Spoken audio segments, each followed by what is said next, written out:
Coming up on the Tall Mike Wine Podcast. The only thing I knew about Washington State was Kurt Cobain, and I was a huge Nirvana fan. And I was like, are you kidding me? They make wine too? What does this place not do? I mean, I've had some incredible Cabernet Sauvignons. I hate to pick on it, but it's such an easy varietal to pick on. Because people like Donald Trump Jr. call themselves best-selling authors. And Donald Trump Jr. is a lot of things, most of which I wouldn't want to say on my podcast. But best-selling author? You and I should just be best friends. You need to move to Maine. A wine guy who likes books. And now, the Tall Mike Wine Podcast. The cell phones have been silenced. The wine is poured. And just like that, the podcast begins. The Tall Mike Wine Podcast, the wine podcast that's not all about wine. The wine podcast like no other. And I am your host, Mike Stone, speaking to you from my home in Novato, California, on the podcast heard in 49 countries, on 6 continents, including 47 of these United States, from Tobyhanna, Pennsylvania, to Davison, Michigan, from Blanchard, Idaho, to Accokeek, Maryland. And here we are at episode 31. I'll introduce my guest in a moment, but first, an update. Many updates. Actually, it may seem to you that episode 30 was weeks ago, and you would be correct in feeling that way. And my apologies if I have messed up your schedule, but there were issues. A few issues at the winery, Nicholson Ranch in Sonoma, where I work, the big winery party, Pigs and Pinot, the hospitalization of Deepak, my boss, and some other people who were out with COVID instead of coming back from vacations. There was an issue with my laptop, without which I cannot make a podcast. So a big thank you for fixing me up to Benam at Marin Computers. A real computer genius, this guy. If you're in Northern California and you need a computer, Benam at Marin Computers is the guy, the only guy I recommend. He's got this little shop in a not-so-well-traveled part of San Rafael, and without saying too much, I'll say he knows his shit, man. Building computers, fixing computers. He has sold me and maintained my last few laptops, and I love the guy. Oddly, he does not drink, so I can't slide him a bonus bottle of wine for his troubles, but I can send you there, and he'll become your computer guru. Marin Computers, 415-459-4590. Tell him Tall Mike sent you. Tall Mike, the podcast guy. So I got Deepak back at the winery, and then I had to check out for a bit. I traveled back to my hometown of Bremerton, Washington, and attended my 40th high school reunion. I handed out a lot of coasters. It was fun. But now it's time to get back to the podcast. My guest, he is a best-selling author who lives in Cape Elizabeth, Maine, but not too many years ago, he lived in one of the most well-known wine regions of Washington State and started writing books, fiction, page-turners.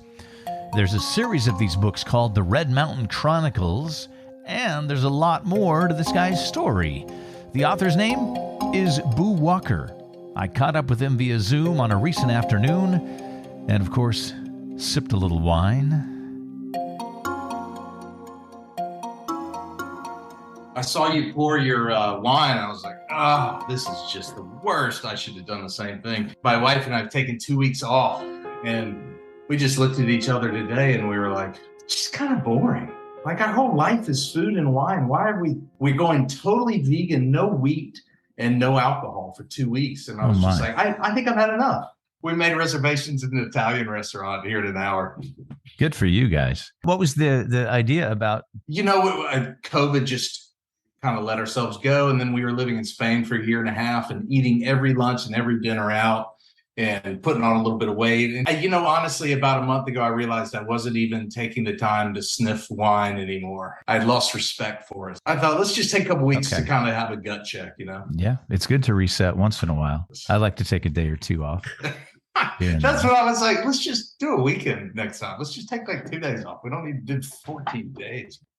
Yeah, Let's talk about your name, this nom de plume of yours, Boo Walker. Yeah. And when one pronounces it, one must pause between boo and Walker, because otherwise you get this Walker thing. Walker. This is a product of a Spartanburg, South Carolinian youth. Everybody has a nickname that has nothing to do with their real name often. My real name's Lemuel Harold Walker III. My son's the fourth. Wow. We're like South Carolina royalty, but no one knows that. So Walker is your last name. Yeah, exactly. Okay. All right. I like it, though. Boo Walker. You have to be careful, though. You have to pause. I had a guy on the podcast named Curtis Steigers recently. Same thing. If you say Curtis Steigers, it's all one word. That's funny. Those things I notice to the ear. How are things in Cape Elizabeth, Maine? Cape Elizabeth. Yes. So I used to run sales for hedges out of Washington State. And at one point, my wife and I looked at each other and we were like, we've been in Washington too long. We need to do something. So we moved to St. Pete, Florida to connect with her family and to have a tropical experience. And I wrote a book there. Then we moved to Spain and I wrote a book there. And we were looking for a place to kind of settle because our son he's 9. He's a little worn out of the road. And I came up here to research a book up in Cape Elizabeth, Maine. It was like everything we've been looking for. I was a little afraid of the winters, as everybody is. But other than that, it was just this perfect sized town. There was this very beautiful literary vibe. There's this influx of chefs and knowledgeable foodie people that come in from Boston and New York that are just kind of fed up with the big city. So there's that, which is I found during my dry past couple of weeks with not eating out much, that my life revolves around food and wine. So that was a big part of the decision. So here we are in this little town called Cape Elizabeth right outside of Portland. I'm sure it's peaceful there. I'm sure you get a chance to just collect your thoughts and get things ready to be put on paper. Yeah, it is. We live just a few houses from this amazing beach, this rocky beach that, like, if you closed your eyes and imagined a coastal cliff in Maine, that's what it is. And so we kind of start our days there, often drinking some coffee. And in the winter, I was scared of the winter. Of course, it gets really cold and I have South Carolinian blood, but the snow is fantastic. When the snow is coming down outside my windows and I'm trying to think of characters and stories, I can see why Stephen King was able to keep spitting them out for so long. I was just going to say, put you in that Stephen King frame of mind. I know. I'm constantly wanting to have some phantom come out of the walls or some murderer with a knife, but it would not work with my book club fiction.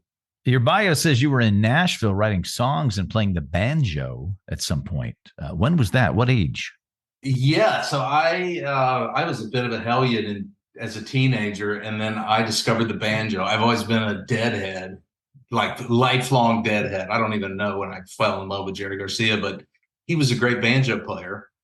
He's from your neck of the woods. The whole band, and I fell in love with California bluegrass, David Grisman and Jerry Garcia, and I started learning the banjo when I was 17, right when I was just causing more problems than my parents could barely handle. And I went to boarding school, connected with some other bluegrass musicians. Boy, that was like laser focus all of a sudden. This is what I'm going to do the rest of my life. And I played probably 9 hours a day, every single day for a few years, and majored in the banjo at the College of Charleston. And we moved to Nashville, dropped out of school during my senior year to go to Nashville with this band. And we were rocking it. We had a really good time, played with some big acts. And then I just completely got sideswiped by a hand issue that called focal dystonia that is career ending. So I went back to Charleston with my tail in between my legs, trying to figure out what the hell I was going to do with my life. And then you decided you were going to start writing? I had always wanted to write, and I was a big reader. But no, I went through a couple of different phases. I decided I was going to be rich. If I couldn't be the first famous rock banjo player, then I wanted to make some good money. And so I got into computer programming, and I stumbled into this awesome internship and got into day trading. And I did that for a few years and kind of had a quarter life crisis where I said, all right, I got to get back to being creative. I started writing, and the wine bug bit me real bad. And when it bit me back then, we were kind of working with a lot of big banks. I was being taken out to dinner a lot and drinking a lot of really big, high-scoring wines because I had no idea what I was doing. Business dinners. Business dinners. That was my intro into wine. And when I ended up moving out to Washington State as kind of the culmination of this quarter life crisis, I quickly met the Hedges, and she's from Champagne. So their whole vibe is this French mentality about wine. And very quickly I learned that it wasn't all about the biggest, baddest, boldest Cabernet Sauvignon that you could put in your glass. My taste quickly changed after that. So you find yourself on Red Mountain for a job in wine? Is that how you got there? When I was a day trader, I would go to this wine shop in Charleston. I met this woman named Debbie Marlowe, and she would fill up my case of wine every couple of weeks. And I would bring back what I liked. And I went in one time and she said, "You just missed this guy named Christophe Hedges. You should try his wine." So I took it home. You know that moment when you just have a wine and you're like, "Oh shit, this is bigger than this bottle of wine. This is like resonating in my soul or something." And the only thing I knew about Washington State was Kurt Cobain, and I was a huge Nirvana fan. And I was like, "Are you kidding me? They make wine too? What does this place not do?" And they have it all. They have everything. They have the grunge scene and they have amazing wine. So I kind of just started drinking a lot of Washington State wine, and it was getting Sideways came out about that time. So this is like early 2000s? Yeah, this was early 2000s. Yeah, exactly. I remember watching Sideways and just thinking, people do this for a living? Like you just hang out in tasting rooms and you just sip wine and, there was no part of me that wasn't going to just leave everything. So I abandoned my pretty well-paying job and checked out Pinot Country in Oregon and checked out Paso Robles and then checked out Walla Walla. And then, of course, I went to Red Mountain because of Hedges. And as soon as I walked in, knocked on the door, I just felt like, this is my place. I found a double wide trailer on Craigslist right on the vineyards, right smack on top of Red Mountain. Walked up to Hedges 2 days later. It was the second time I've been there, and said, "I'm Boo from South Carolina. I know nothing, but I've come to start a winery. And in the meantime, I'd love to learn everything you can." Sure enough, we became best friends, and they put me in the vineyard working minimum wage in the vines. And then I just remember those like glorious days when Syrah, the winemaker, would grab me in her truck and say, "Hey, you want to come to the bottling line?" And then it was like, "You want to come in the lab with me?" And slowly like accepting like, hey, this guy from South Carolina is taking this seriously. He's not just like chasing this romance. He's here to stay. Right. And so then I just continued to work for Hedges for like maybe 12 years or something, and ended up running sales halfway through. So your original intent when you moved to Washington was to open your own winery? Yeah, exactly. I had a little money in my pocket because I'd been doing a pretty good gig, and I thought, well, all I got to do is learn. My backup plan was Red Mountain was very close to WSU and to the Richland Wine Program, which is an affiliate of WSU. And so I thought, well, I'm going to just go back and get another undergrad in enology and so that was my backup plan. Get in there, somehow find a job, and and then start that fall at school again. And so I even got into WSU. I mean, I was ready to go. And a whole other thing. Things started moving fast. I think I remember at some point, Mr. Hedges said, "I'd love for you to join the sales team, but you'll have to abandon your idea of a winery because that wouldn't make sense for you to try to, I want you 100% full time." And it was kind of a no brainer. I mean, when you're around Mr. and Mrs. Hedges, you feel like you are around people that have helped make the industry in Washington, and you are. Well, they're one of the earlier families up there on Red Mountain, along with the people at Kiona and the people that planted the Clipson Vineyard. But how long after you got to Red Mountain did you begin to have visions of people like Otis Till and Margot Pierce and Amelia Forrester and Brooks Baker dancing in your head, who you would then turn into the characters in your Red Mountain book series? Yeah, that's a great question. So when I was in Charleston, I was writing thrillers. Once I realized I couldn't play the banjo anymore, I really needed another outlet. And I started writing thrillers, and I wrote 3 and was kind of frustrated because I thought they were pretty good, but I couldn't land a good publishing deal. So when we moved out to Red Mountain, it was obvious that you got to be as crazy as I am to live on Red Mountain, because there's nothing out there. It's not even like Sonoma, like Sonoma, you have San Francisco and you have Napa and you have all this awesome stuff going on. Red Mountain, there's not even restaurants. Like if you're coming to Red Mountain, you're moving in with some people that have nothing to do with wine, or their entire focus is we're discovering this new terroir, this new frontier, and we want to be a part of it. There were 50 people living around Red Mountain, and their entire focus was elevating Red Mountain and the status of it and spreading the message. The strangest, most different people in the world, just like me. And I've been writing thrillers a long time, and I want to write page turners, but what if I took away the guns and just started going after these people and what everybody's stories are, what brings these crazy people to Red Mountain, and then once they're in Red Mountain, how do they become a part of this community? Ultimately, their struggles to, make their terroir known across the world. The first character was this guy named Otis, who was like a mix of some of my heroes, Mr. Hedges and his son Christoph, and the Kiona folks and people like that. All these guys who were working so hard day and night, and they just woke up and dreamed Red Mountain. And then I could just imagine all the nightmares that they would experience. In fact, in the second book, I had this big conglomerate winery come, and they wanted to start this almost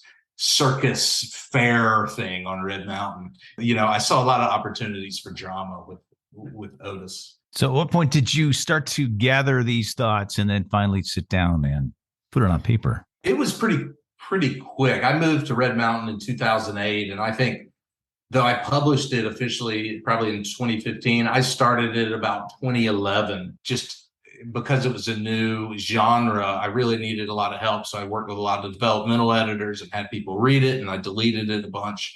So then by 2015, it was ready to go. So you were doing this while you were working for Hedges? Like you had a full-time day job? Yeah, exactly. And, honestly, since I started writing probably in 2005, that has always been a second day job. It's been 40 hours, 50 hours a week. It was one of those things, like I was traveling a lot for Hedges globally. And so in airplanes and in hotels in the morning before I'd go, sell the gospel of Red Mountain, I'd be typing away. And it was perfect because when I was traveling and selling wine, I was meeting geeks like me all over the world who were just feeding me knowledge. That's really amazing. Reading the synopsis of the series, I get a very Kent Haruf, Plain Song, Holt, Colorado kind of vibe. Do you know him? I know him, and I need to read him. I was just looking on my shelf. I've got Plain Song on my shelf, and yeah, I'm excited to do it. Now we have come to the point on the podcast where I say to you, Boo, what is in your glass? Well, after 2 weeks off, I thought I would start with a slightly petulant Vinho Verde. Okay. Why don't you show me the label? I'll take a picture. I'll have to send it to you later. It's downstairs. I should have brought it. Sorry. What is the name of the Vinho Verde you are sipping? Oh my God, I'm so embarrassed. It's okay. It'll be in the show notes. I had such short notice. I had to go down 2 flights of stairs. But you're enjoying it, right? Oh my God, it's good to be back. After a couple of weeks. Let's talk about wine in general and Red Mountain wine in particular. Aside from the Hedges, of course, favorite wines, favorite people? One of my favorite Red Mountain wines is Kiona. They just are, as you mentioned earlier, they're the OGs. I love how they seem to just be this capsule in time. They don't seem to be totally affected by some of the things that I felt like we were facing at Hedges. They don't seem to be trying to keep up with the Joneses sometimes. They're famous for their limber. Who grows limber? When you go into the tasting room, which is this gorgeous tasting room that looks out over the oldest vines of Red Mountain, you just get to taste things where you're like, oh, I had no idea what that grape was. Or, I definitely haven't had one in Washington State. And that kind of thing really gets me excited. I get a little bit exhausted by the constant Cabernet Sauvignon infusion of how big can we make it? And right. My neighbors make it and the next neighbors make it and stuff. It just gets a little like Washington has more potential than just Cabernet Sauvignon. And, they're great. I mean, I've had some incredible Cabernet Sauvignons. I hate to pick on it, but it's such an easy varietal to pick on. Trying to think who else. Well, the Good Hearts, which is Syrah is one of the Hedges. She's the head winemaker at Hedges. She married Brent Goodhart. They were making a Syrah for a while, but most of the things that I learned was in helping them make their, 20 barrels every year. Their Syrah still is one of my favorites ever. And we drank one of the last bottles before we moved to Spain a couple of years ago. That Syrah was beyond anything I've had in the U.S. just about. So that's a small label called Good Heart. Good Heart, yeah. Okay. And she still just does just a little bit that probably never leaves the tasting room anymore. Maybe wine dinners and stuff. Kiona, and of course Col Solari is so fun to visit because that's a project between Antinori and Chateau Saint Michel, and they're always doing cool things. They have a grappa that they make. I think it's illegal to make it in the same building unless you have a marked off space. So they have like a little grappa distillery that's like taped off down in their wine room. And Col Solari is one of those things where you're surrounded by young and up and coming and upstart and low budget wineries that have sprung from garages. And Col Solari comes from the other end of the spectrum, where what if we built a winery and we had all the money we could ever use, because you've got, like you said, Chateau Saint Michel and the Antinoris over in Italy, and they've created some delicious wine. I didn't know about the grappa, but it was neat to have such a big, powerful force come in and pave a couple of the roads and kind of bring some higher knowledge and some world-class winemakers and stuff like that. There's a lot of people up there now. It's getting bigger and bigger, but I still feel like it's small. It's still super small. It's just getting to where it needs to be. I'm going to ask you something about a thing that pops up when you emailed me. I reached out to you through your website. When I got an email back from you, it said, a message from best-selling author Boo Walker. How does one get to call themselves a best-selling author? I mean, is there a threshold? Because, if you look out into the world, people like Donald Trump Jr. call themselves best-selling authors. And Donald Trump Jr. is a lot of things, most of which I wouldn't want to say on my podcast. But best-selling author? Really? At what point did you feel comfortable calling yourself that? I think that is exactly the point. When you can look someone in the eyes and say, I'm a best-selling author, that's when you can use that term. I suppose you can get more scientific than that. The majority of the books that I sell are through Amazon. Matter of fact, my self-published stuff is through Amazon, and then they have a publishing entity as well, and I'm under their book club umbrella. In both cases, just about all my books have been pretty big bestsellers in the past few years. So you get a little orange tag that says number one in your category, or that they have a top 100 That's got to feel list. Really good. It does feel really good. I mean, a lot of years working to get to that point. That little orange tag has a lot of weight to it. That's cool, man. Do you want to know what's in my glass? I do want to know what's in your glass. Okay. I decided, instead of going for the obvious, open a bottle of Red Mountain wine, I have a lot of wine stacked up in my wine rack from people like Hightower. Oh, cool. And some other pretty well-known for Red Mountain kind of names. I decided to go California. This just happens to be, I'm finishing off what I started drinking last night. This is a Syrah from the Russian River Valley here in California. Oh, I know DuMOL. From DuMOL. They started out as a fairly small project many years ago, and now they make mostly Pinots and Chardonnays grown all around the Russian River Valley. This happens to be Syrah. They call it their Wild Mountainside Russian River Valley Syrah from 2016, and it's sourced from 2 or 3 mountain vineyards within the Russian River AVA.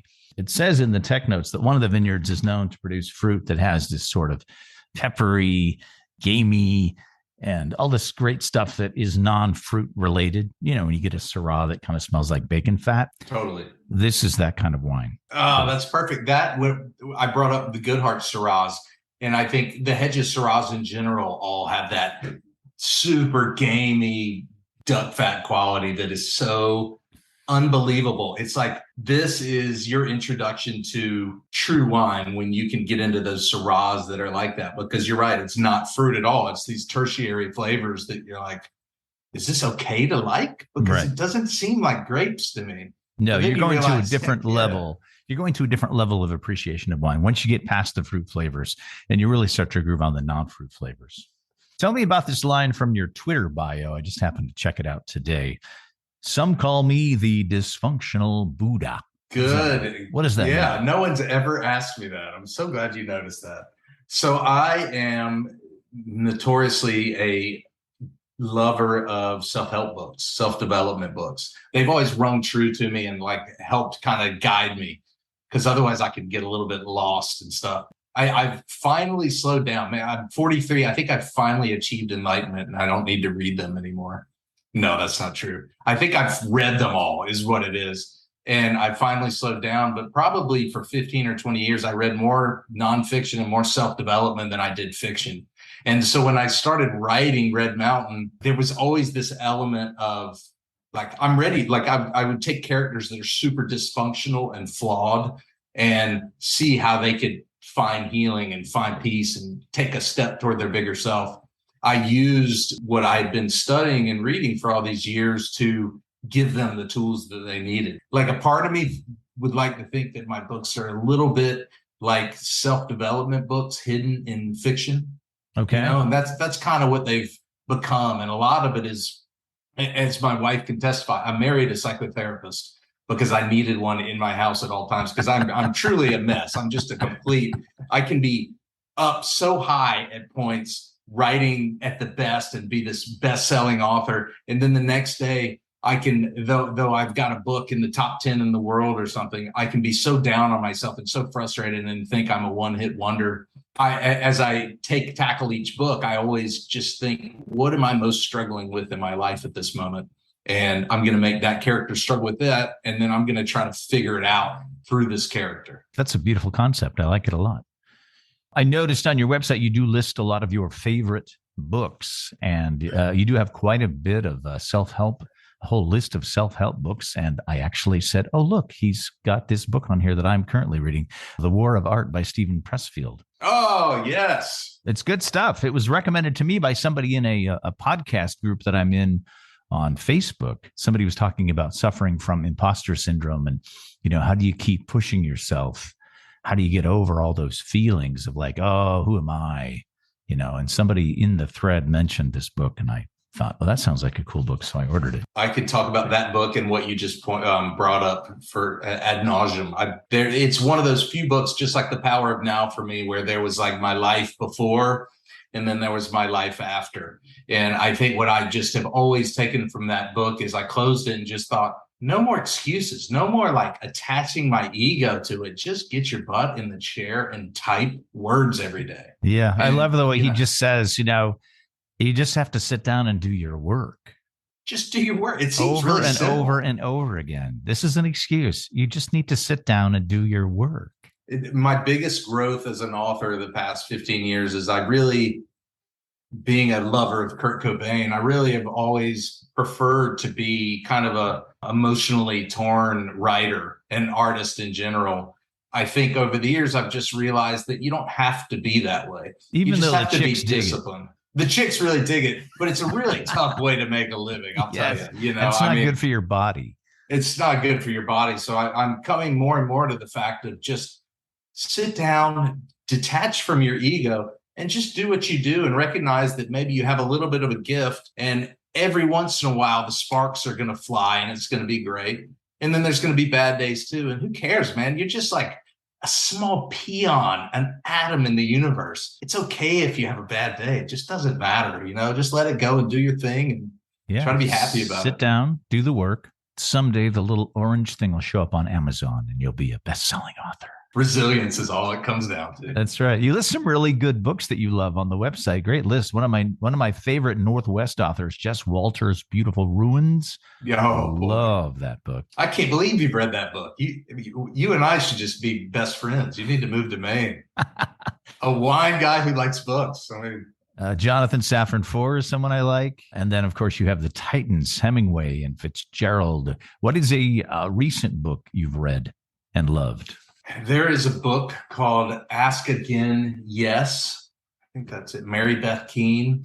And I read it earlier in the year, and that will be the best book I've read in a couple of years, and it will continue to be. I was floored by it. It was like kind of Irish cop family drama, and I just was completely mesmerized by it. I get so frustrated reading these days. I'm really trying to hold true to that rule of like, if I'm 100 pages in or even 50, I put it down. If I'm not, like, I gotta keep going. I'm sitting down with my time, which I would like to think is rather valuable, and I want to be like knocked out, off my socks. It's the same with wine. I just told my wife, we went to my favorite wine shop called Maine and Loire in Portland. After, what started this whole thing is we were watching Stanley Tucci's new show. Okay. The Italian show. Yeah. And he was he was drinking Barolo, and I looked at my wife and I just said, we're not drinking well enough. We're like trying to save money and we're just drinking peasant wines, which is fine for Monday, but we need to drink better. So we went to my favorite wine shop and just loaded up. We said, if the money is the problem, then we need to take a couple of days off a week, but we need to drink better wines because life is short. And I feel the same way about books. I just want to be blown away every single time. I'm not looking just for some quick, cheap entertainment. I'm looking for something where I close the book and I'm like, holy shit, my life just got changed yet again. Like I'm waking up tomorrow a different person. What's the name of the author again? Mary Beth Keane. And the book? Ask Again, Yes. Okay. I'm checking it. Ask Again. I'll yes. put that in. I did. I nailed it. Okay. I'll put that in the show notes. Yeah. Have you been on a lot of podcasts? I have, especially the past year. I think COVID has driven everybody to these kind of Zoom things and podcasts and stuff. Well, the medium is exploding. There are 2.5 million podcasts in the world. And it's kind of the point where you can make one yourself if you feel like you have something to say, which is what I did with this podcast. Oh, well, your voice is just golden for it. You clearly have an interest in interesting things. So why not? There's never too many podcasts. Thank you for the compliment. Do you have any podcast recommendations for us? I tell you one that just blew me away recently was Ira Glass interviewing Emily St. John Mandel, who wrote Station 11 and then most recently Sea of Tranquility. I've just read about her in the New Yorker, I think. His interview with her is astounding. Where does she come from? Where is that brain? What is happening? I just feel like I'm such a small peon in the writing world when I listen to her talk. And it makes me excited. It's one of those things where I never want to write again. And then I want to write all nonstop at the same time, man. Yeah. Other than that, my guilty pleasure, especially while I was in Spain, every single day during my deadline, I would write till about 10:30, and then I would go walk through the Turia Gardens in Valencia and listen to Smartless. Never have I just listened to something and been so just guilty pleasure almost. Like I would just laugh out loud. Yeah, those guys are pretty funny. Yeah, they're funny. They're great guests.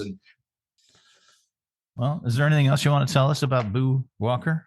I would be remiss not to talk about my book that comes out in 14 days. Oh, let's talk about the book. What is the date? Because I can't exactly tell you when this podcast is going to drop. A Spanish Sunrise hits the shelves on August 16th. Okay. Yeah. And this is the result of me moving to Spain, to Valencia 2 years ago. There were a couple inspirations behind it. One was I really wanted to write another vineyard book, but I didn't. I needed to take a break from Red Mountain, and I didn't want to fall into the same trap. I didn't want to be like the vineyard fiction guy. I just so happened to become friends with the owner of oliveoillovers.com. And I have just become so fascinated with olive oil. And she linked me with some of the most important olive estates in Spain. A lot of the time I got to tour and stay on these places that were extraordinary. And so I set the book on an olive estate. The other inspiration was one of my favorite movies of all time by Ridley Scott, A Good Year with Russell Crowe. Have you ever seen that? I've not seen it, but I had an episode of the podcast where we talked about wine movies. There's a lot of them, most of them really bad. Really bad. Yeah. I mean, for me, Sideways, as far as really good. Sideways is amazing. And A Good Year just hit everything for me. I mean, it's the classic. In this case, Russell Crowe's an Englishman from London who's just got this American kind of mindset of go, go, go, go, and then is thrust into a small vineyard that he's inherited in south of France. And I just love that idea about moving to Spain and being just slowed down a little bit, learning about the siesta and learning that, hey, man, your whole life is not defined by your paycheck or your bestseller status or anything like that. This book was about an American who has lost his wife in South Carolina and is trying to be a good father to his little girl. And this DNA test leads them to this family they didn't know they had in Spain. But they walk into a complete shitstorm when they find out this family has problems of their own. It's not a bad life you've got. You move to an area and kind of soak up the culture and are inspired to write a novel, and then you're a best-selling author. It's pretty good. Now I finally have to figure out how to write books without going there, which is what most people do. It's a skill that I need to take on because I don't want to set everything in Maine. And like I said, I've promised my son we got to chill out for a little bit. We're not going to move for a while. Tell me the name of the book again that's coming out. A Spanish Sunrise. A Spanish Sunrise. And what's the date? August 16th. All right. Beautiful. Boo Walker has been my guest on the Tall Mike Wine podcast. Thank you so much for hanging out. I really appreciate it. This has been my pleasure. It's really fun to chat with you. The Tall Mike Wine podcast was conceived and is written, produced, edited, and maintained by yours truly. For questions, suggestions, or your very own stack of Tall Mike Wine podcast coasters, send me an email to tallmikewine@gmail.com. To follow along with what I'm drinking, eating, with whom I am chatting on the podcast in pictures, follow me on Instagram at tallmikewine. Show me what you're drinking by using my hashtag #SexyBottleShot, and I will follow you. And of course, it's very important for you to rate and review the podcast on Apple Podcasts, or at least subscribe, follow, or like on whichever app you're using. Thanks, Boo Walker, for hanging with me for episode 31. From Novato, California, I'm Mike Stone. Cheers.